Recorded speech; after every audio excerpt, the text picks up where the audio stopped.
एक मोठी बातमी आपल्या समोर येते आहे. भारताच्या BSF जवानाने ओलांडली बॉर्डर. पाकिस्तान रेंजर्सने घेतलं ताब्यात.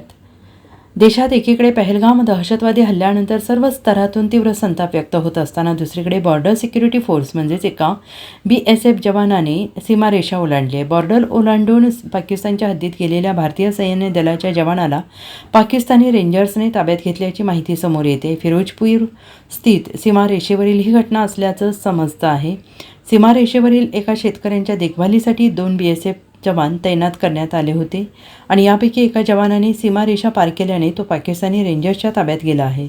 सध्या वरिष्ठ अधिकाऱ्यांकडून या जवानाला सोडवून आणण्यासाठी फ्लॅट बैठका घेण्यात येत आहेत. भारत-पाकिस्तान बॉर्डरवरील फिरोजपूर स्थित झिरो लाईन पार करून BSFचा जवान पाकिस्तानच्या हद्दीत गेला आणि या भारतीय जवानास पाकिस्तानी रेंजर्सने ताब्यात घेतले. हा जवान सीमारेषेवरील कुंपणाच्या हद्दीत नो मॅन्स लँडवरील पिकांची काढणी करणाऱ्या शेतकऱ्यांच्या निगराणीचं काम करत होता. मात्र चुकीने तो पाकिस्तानी सीमा हद्दीत गेल्याने आता वेगळाच प्रश्न उपस्थित झाला आहे. झिरो लाईनच्या अगोदर या क्षेत्रातील शेतकऱ्यांना विशेष परवानगी देऊन शेती करण्यास मुभा दिली जाते. त्यामुळे पिकांची पेरणी करताना काढणी करताना BSF जवान त्यांच्या सुरक्षेसाठी आणि निगराणीसाठी तैनात असतात.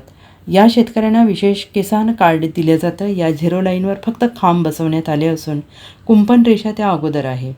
पाकिस्तानने आपल्या हद्दीत कुंपण रेषा लावली नाही. त्यामुळे झिरो लाईन पार करून BSF जवान उन्हापासून दिलासा मिळवण्यासाठी एका झाडाखाली बसण्यास गेला होता. मात्र ती जागा पाकिस्तानच्या हद्दीत होती. तेवढ्यात पाकिस्तानी रेंजर्स जल्ले के BSF चेक पोस्टवर पोहोचले आणि त्यानंतर त्यांनी भारतीय सैन्य दलाच्या BSF जवानाला ताब्यात घेतलं. त्याच्याकडील शस्त्रास्त्रे जप्त करण्यात आली आहेत. ब्युरो रिपोर्ट SBN मराठी, नवी दिल्ली.